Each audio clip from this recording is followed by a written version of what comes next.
NFL sports fans, it is now time for the NFL Honors Awards predictions, brought to you, of course, from the Big Patty headquarters. We are going to be going over every category throughout the NFL Honors, starting with the Coach of the Year. You got three big head coaches here that I do believe should be getting this. You got D'Amico Ryan, who has took the Houston Texans from not having a winning season last year to being 9-7 this year, with the possibility of getting in the playoffs and taking the AFC South title. So that was a huge thing for them. You got Sean McVay, who also had to change up his complete offensive playbook midway through the season. And with that, you got to see some star rookie athletes like Williams and Nakua. Also, they are currently sitting at the 6th seed in the NFC playoffs, and they are currently 9-7. Then you got Kevin Stefanski, who has had 4 different starting quarterbacks this season. They are 11-5, and they are currently sitting at 5th in the AFC playoff picture. With this being said, our prediction of who we think is going to win, I think this should go to D'Amico Ryan's rookie head coach, rookie quarterback, young team, 9-7, possible playoff berth. So that would be our pick for the Coach of the Year. Most Valuable Player, or MVP. 3 great candidates here. We're going to start off with Lamar Jackson. He currently was sitting at 3,105 passing yards with 17 touchdowns, 7 interceptions, a quarterback rating of 60.8, and 741 rushing yards and 5 touchdowns. Dak Prescott has 3,639 passing yards with 28 touchdowns, 7 interceptions, a 72.7 quarterback rating, 212 rushing yards, and 2 touchdowns. Then you have Mr. Irrelevant, Brock Purdy, who has got 3,795 passing yards, 29 touchdowns, 7 interceptions, 76 quarterback rating, with 138 rushing yards and 2 touchdowns. In my opinion, Lamar Jackson really stepped up his game the last several weeks. That's why he slid into our list for the MVP race. Dak Prescott has been a consistent quarterback this year. His numbers show that. They're on paper, they have a great team. They just struggle to perform late in games. And then you got the 49ers and Brock Purdy. He has great weapons around him. He was through into the situation last year. My MVP candidate and who I would select here would be Brock Purdy to win it this year. Offensive Player of the Year. There are 3 candidates for this as well. You got Christian McCaffrey for the 49ers, who has 272 carries. He's first in the division, or in the league. He has 1,459 yards. He's first there. He has 14 touchdowns. He is 4th in that category, and he averages 5.4 yards a carry. You have Tyreek Hill at receiving yards of 112. That's receptions. Yards of 1,717. 12 touchdowns and average 15.3 yards, and he is sitting at 45th in the wide receiver category. 25. You have Travis Etienne, who has 251 carries. He is 4th when it comes to the NFL. He has 951 yards, 11 touchdowns, and averages 3.8 yards a carry.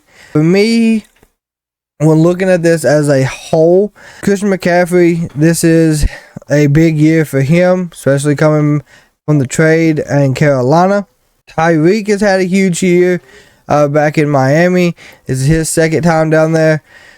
So, in my opinion, when it comes to the Offensive Player of the Year, I want to say Tyreek comes away with this, and then Travis Etienne would be 2nd, but we are going to take Tyreek. Our Defensive Player of the Year, there's a great amount of players here. We're going to start off with Max Crosby. He has 53 solo tackles. He has 13.5 sacks. He has 2 forced fumbles and 0 interceptions. Boza has 34 solo tackles, 10.5 sacks, 2 forced fumbles, and 0 interceptions. Micah Parsons has 32 solo tackles, 13 sacks, 1 forced fumble, and 0 interceptions. You have the good old Myles Garrett.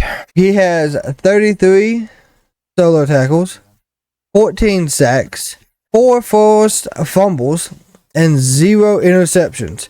Across the board, all 4 of these men should have some type of award for their defensive play all season. When it comes down to who I believe will have this, I think Myles Garrett will walk away with the Defensive Player of the Year award. I mean, if you remember, he was dribbling basketballs between his legs while waiting on the offense to snap the ball and then sack the quarterback. The man can get into an offensive lineman's head.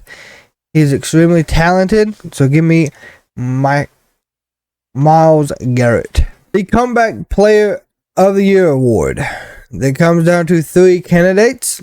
You have Damar Hamlin. Of course, everyone knows what happened with Damar Hamlin. He went into cardiac arrest on the field last week in the Bills game. There was a lot going on with him. He has been on the active roster as a backup behind Michael. So, in my opinion, Damar Hamlin has done a lot. He has came back from a tremendous amount. Get back on the field. So I'm glad to see he's in this category. You have Baker Mayfield. He is a huge comeback player of the year candidate, in our opinion, just on the simple fact that when he came from the Browns, he was at his lowest, and now he has had the best year all around since he's been in the NFL. He has right at 4,000 passing yards, 344 completions on 534 attempts, 28 touchdowns, 10 interceptions, and a 64% completion rate. Also, his quarterback rating is 95.9. He has 57 attempts for rushing, 156 yards, and 1 touchdown. Baker Mayfield, that is great stats. That is a great look going into the candidates for Comeback Player of the Year. And then you have Joe Flacco. Joe Flacco was sitting at home, was not doing anything, was relaxing, not having to play in the NFL. Got a call from Kevin Stefanski, and they said, hey, we need a quarterback.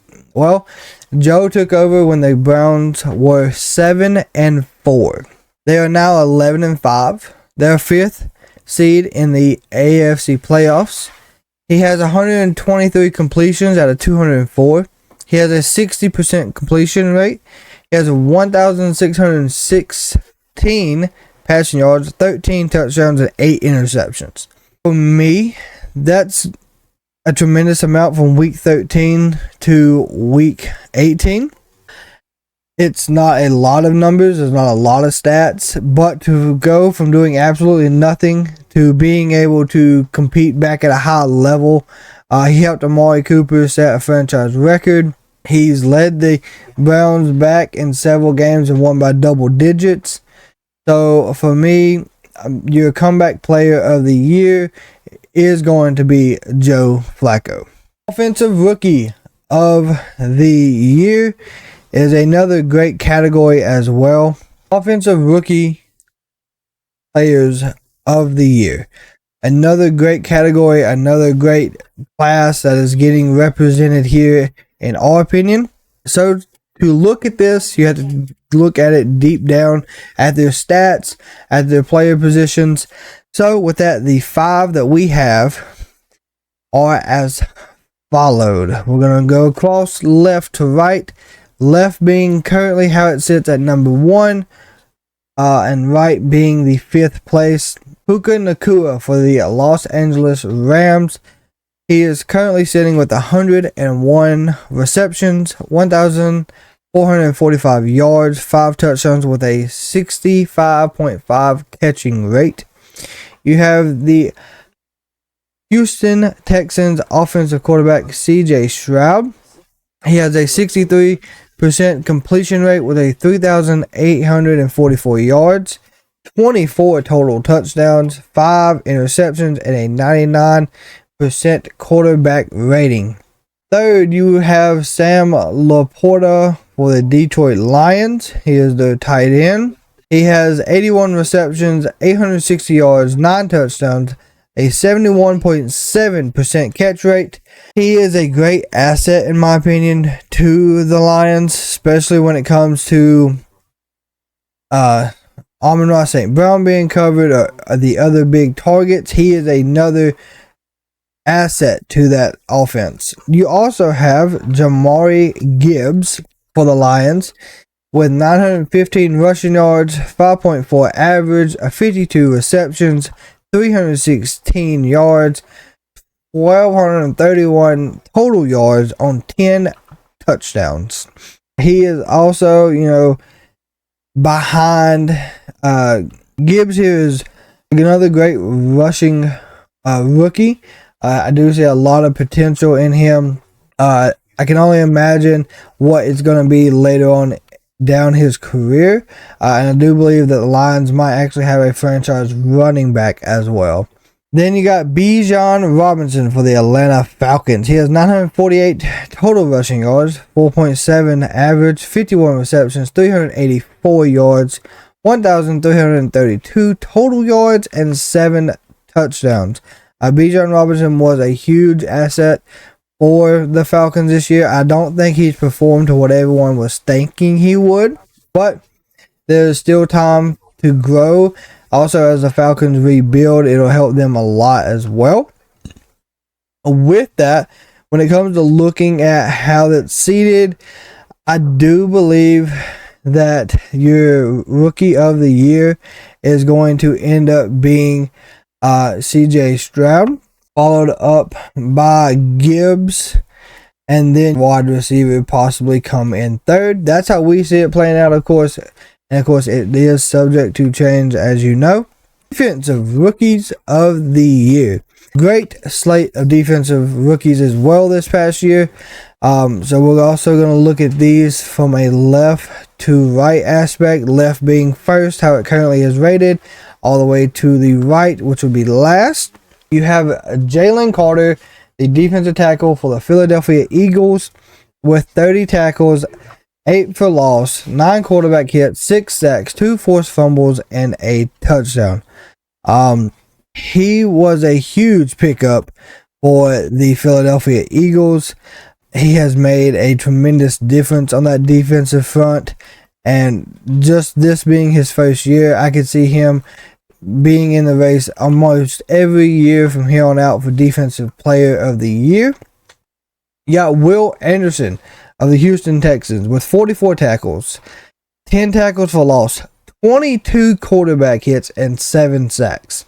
22 quarterback hits is a tremendous amount in our opinion.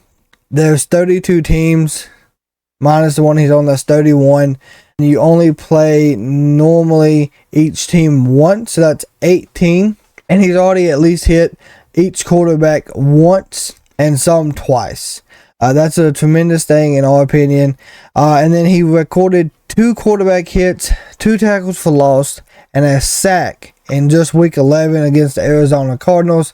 This man is a force to be reckoned with on that Houston Texans defensive line. Brian Branch, the safety for the Detroit Lions, with 73 tackles, 7 for loss, 12 passing defendings, 3 interceptions, and a touchdown.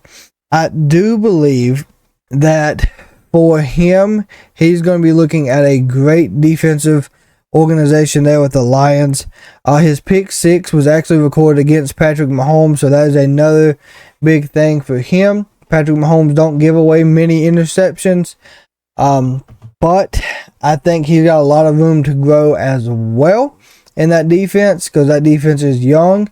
But you can see him in the Defensive Player of the Year category as well throughout the years. Evan Witherspoon, the cornerback for the Seattle Seahawks, 65 tackles, 4 for loss, 16 pass defense, 3 sacks, 1 interception, and a touchdown. Against the New York Giants, he had 3 of his 3 sacks directly from that game. I do apologize. His 1 interception and a touchdown also came from that one game. Seattle is rebuilding the defense that they once had, and Witherspoon was a great aspect to add back to it.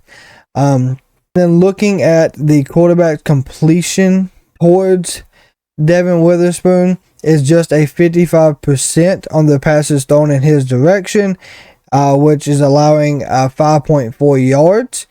So if you want to look at that in a perspective of a defensive player who got a Defensive Player of the Year award, you have Sauce Gardner, who only gave up 5.3 when targeted. So he's on the same pace as Sauce Gardner was last year. Then you have Joey Porter Jr., a cornerback for the Steelers. He has 43 tackles, 10 pass defense, and 1 interception. When the ball is thrown in his direction, they are completing about 70.2 quarterback percentage. The more than that, he's given up 6.7 yards a target. So, of course, that's another great aspect to that defense as well. In my opinion, if you can allow throughout the course of a season, if you allow anything below 7 yards on average, I think that is a tremendous goal to hit when it comes to a defensive player, especially corner or safety. So, with that being said, this is your Defensive Players Rookie of the Year category. And for me, I'm going to have to go with Jalen Carter. Jalen Carter has been a monster on that Eagles defensive line. He's gotten 2 big forced fumbles and 9 quarterback hits, and a touchdown. He's a big force from Georgia on that defensive line for the Eagles, and I don't see anyone else being able to outplay him at the moment on the defensive side, and many offenses have issues with him. He's double teamed throughout his career already. So give me Jalen Carter as your Defensive Player of the Year. With that being said, sports fans, NFL fans, that is our award ceremony. That is who we think is going to win. Of course, let us know in the comments who you think would win each award, each category. Hit that like, share, and subscribe as we continue to grow the football aspects of our channel. And we will see you in the next one.